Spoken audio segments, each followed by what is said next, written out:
Hey there, good morning everyone. Wednesday, the 28th of September 2022. This morning's devotional is a reading from Proverbs chapter 28, reading verse 13, which reads, "He who conceals his sins does not prosper, but whoever confesses and renounces them finds mercy." We are curious by nature, and even more so when we hear about a hidden treasure, which we want to go out and find in the hope of striking it rich. There is a story about another hidden treasure in scriptures, and the story did not end too well.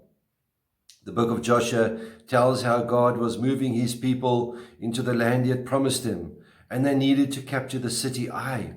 So the advanced spies went out and came back with a report that there are only a few men in the city, and the whole army did not have to go out. Technically speaking, it was an easy battle for the Israelites to win.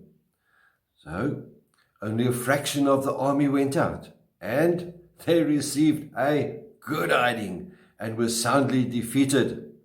You see, God didn't let his people go any further in conquest because there was a big problem in what was buried under the tent of a man named Achan back at camp. The treasure buried there didn't belong to Achan, and Achan had coveted and disobeyed God by keeping plunder from an earlier battle when the people had been told it is God's. Hiding anything from God is useless, and we've been doing it way back since the Garden of Eden. Remember when Adam and Eve tried to hide away from God amongst the trees when they discovered they were naked? There's good news though.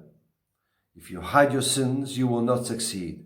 But if you confess and reject them, you will find mercy. Sadly, Achan refused his chance to come forward and confess, and it was the end of him and his family.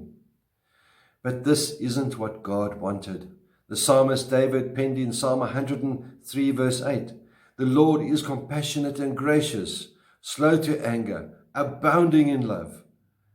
Remember, David also tried to cover up his sins with Bathsheba.